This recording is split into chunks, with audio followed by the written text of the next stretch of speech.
pelajaran, pendidikan agama Kristen, dan budi pekerti. Nah, sebelum kita memulai dengan pelajaran pada pagi hari ini, kita berdoa. Sebelum berdoa kita menyanyi, kemudian kita berdoa. Yang pimpin doa dan menyanyi silakan.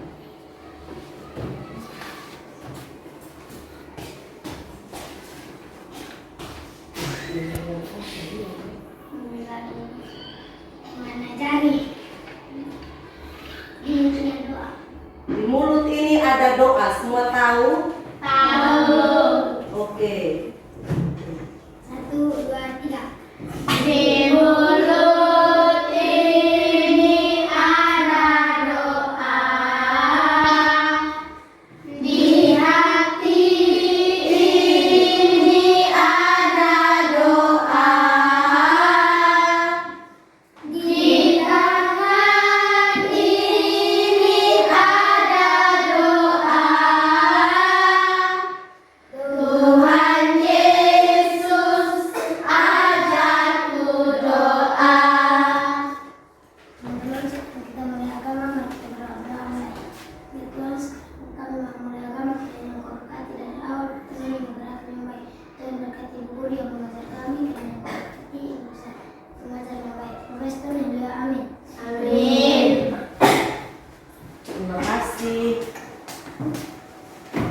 Jadi di pagi hari ini kita akan dengan materi yang keenam, yaitu pengorbanan Yesus Kristus.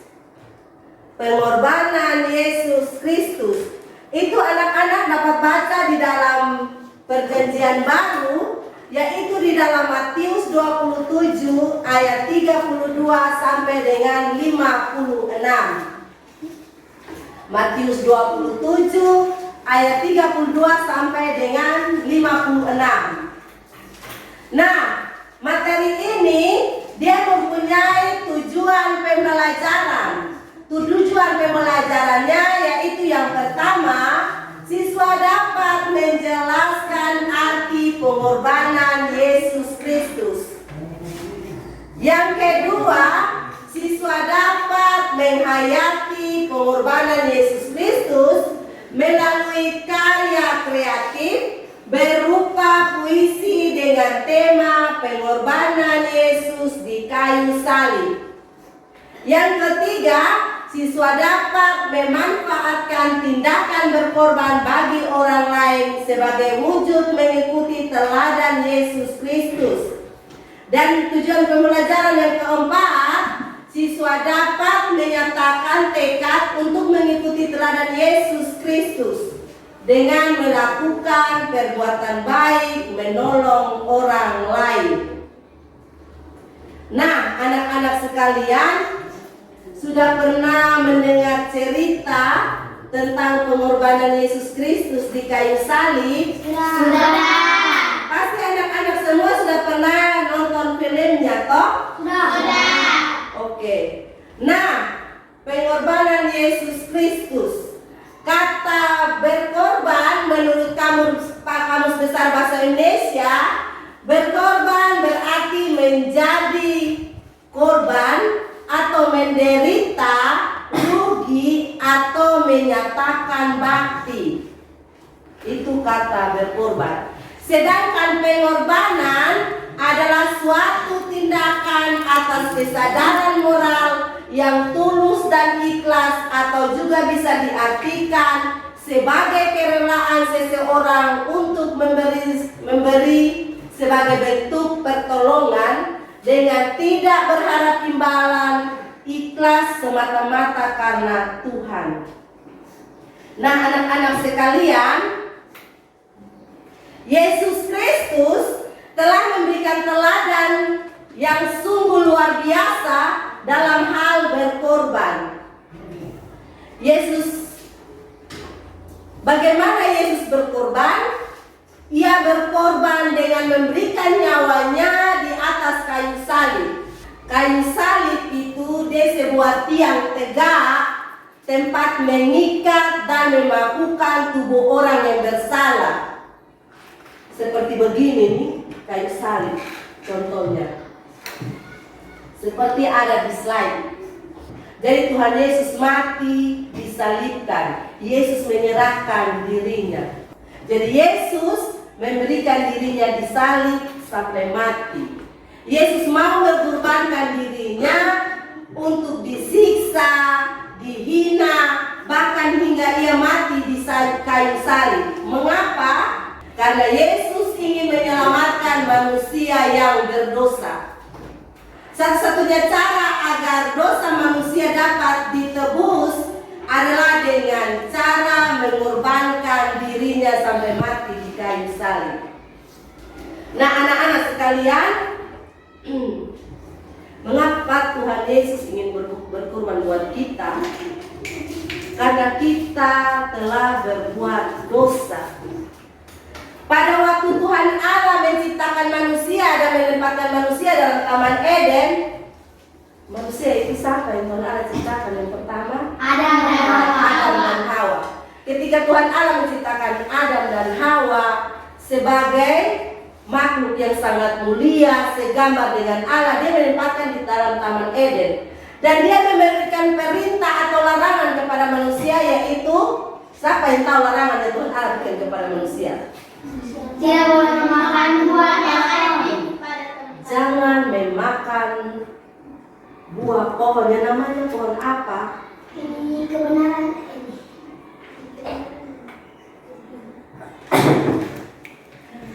Pengetahuan yang baik dan yang jahat. Tetapi manusia tidak mau mendengarkan, manusia memakannya sehingga manusia jatuh ke dalam dosa. Kemudian Tuhan Allah menghukum mereka dengan mengusir mereka keluar dari Taman Eden. Maka dari situ hubungan antara manusia dengan Tuhan Allah terputus. Jadi untuk bisa menyambung hubungan yang baik lagi dengan Tuhan Allah, maka Tuhan Allah merelakan anaknya yang tunggal turun ke dalam dunia untuk menebus dosa-dosa manusia. Berarti Tuhan Allah mengasihi manusia atau tidak? Mengasihi. Allah sangat mengasihi manusia. Oke, dari yang Ibu terangkan tadi, ada yang mau bertanya? Oke. Mengapa Tuhan Yesus mau berkorban untuk manusia? Ada yang tahu mengapa Tuhan Yesus mau berkorban? Dihina, disiksa, ditombak lambungnya, disalibkan. Itu karena apa? Kenapa dia mau rela berkorban untuk manusia?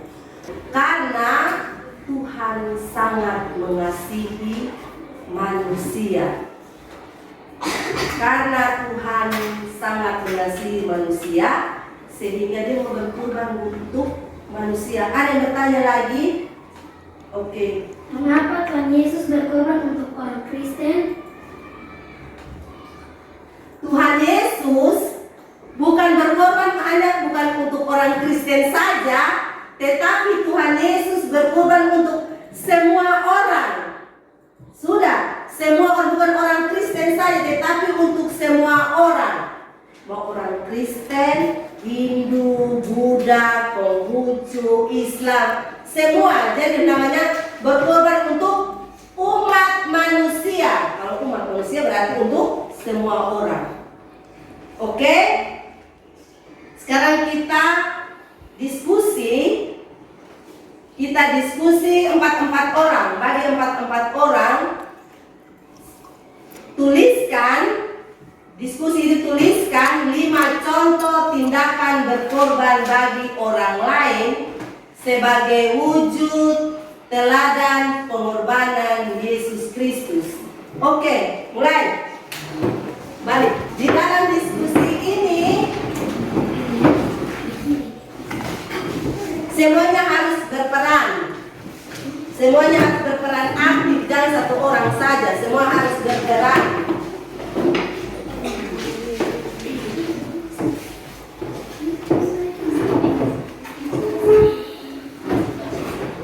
Lima contoh tindakan berkorban bagi orang lain sebagai wujud mengikuti teladan pengorbanan Yesus Kristus.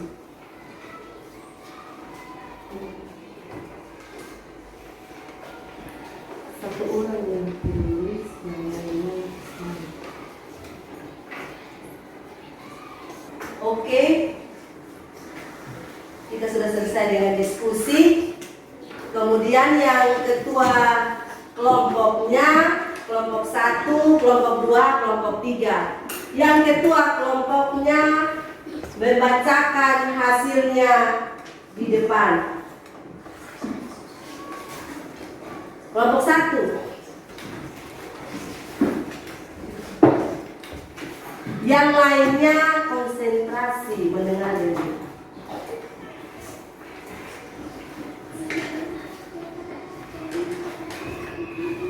Contoh berkorban untuk orang lain. 1. Meminjamkan alat tulis kepada teman yang tidak punya. 2. Rela bertukar jadwal tiket kepada teman yang sedang sakit. 3.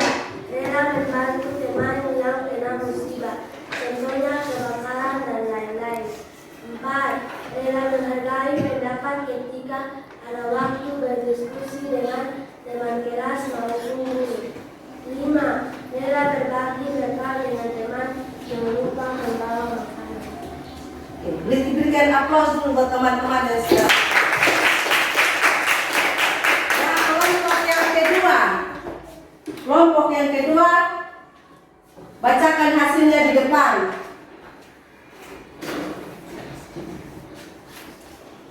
Lima contoh berkorban untuk orang lain. 1. Rela membantu ibu mencuci piring. 2. Rela berbagi makanan dengan adik. 3. Rela membantu temannya kesusahan. 4. Rela menjaga kebersihan kelas. Dan 5. Rela membantu ibu membersihkan halaman. Berikan aplaus. Oke, kelompok 3.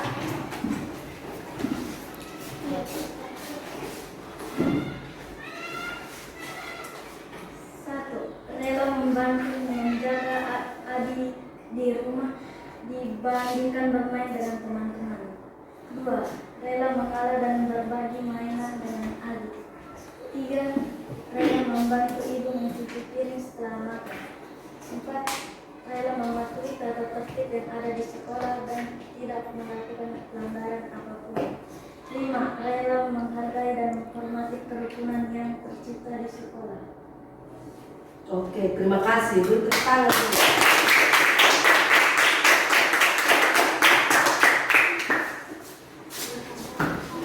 Jadi, tadi masing-masing kelompok sudah memberikan jawabannya atas diskusi pada pagi hari ini.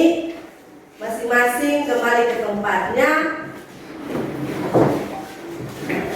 Kemudian, anak-anak membuat puisi, masing-masing membuat puisi mengungkapkan kekaguman dan rasa syukur atas pengorbanan Yesus Kristus.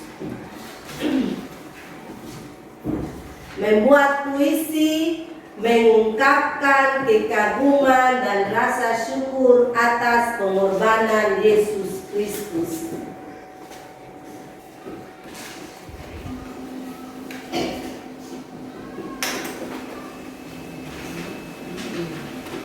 Kalau sudah selesai, Ibu kumpulkan.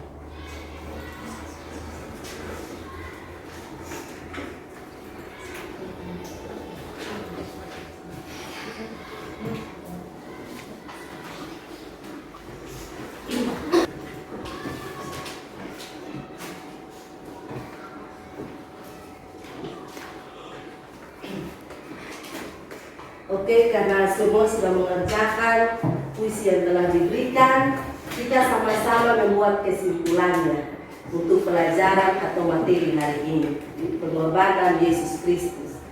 Nah, anak-anak sekalian, Tuhan Yesus telah memberikan contoh kepada kita untuk berkorban. Berarti kita juga manusia harus juga bisa berkorban untuk orang lain. Yang tadi sudah didiskusikan tadi bahwa ada yang Ibu kasih 5 contoh tindakan berkorban itu harus dilakukan dalam kehidupan sehari-hari untuk meneladani apa yang telah Tuhan buat untuk kita. Kita juga harus bisa berkorban buat orang lain. Contohnya membantu mama, mentaati tata tertib di sekolah. Nah, pelajaran hari ini sampai di sini. Kita akan bertemu minggu depan dengan materi yang baru. Sekarang sebelum kita pulang, satu orang pimpin kita menyanyi dan berdoa.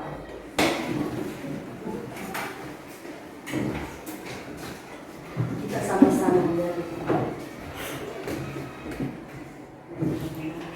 Teman-teman, kita menyanyi lagu Terima Kasih Tuhan. 1, 2, 3.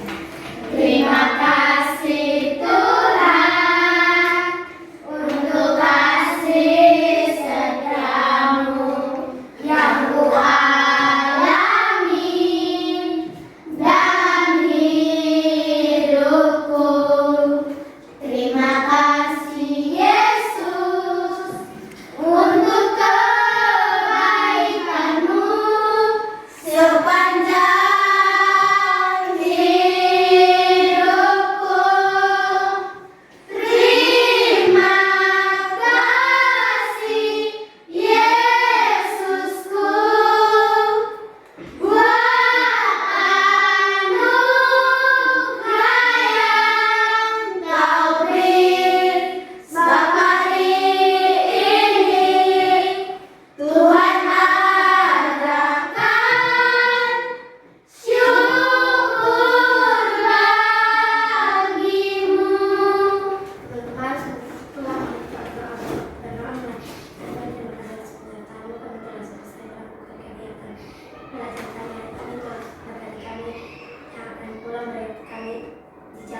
supaya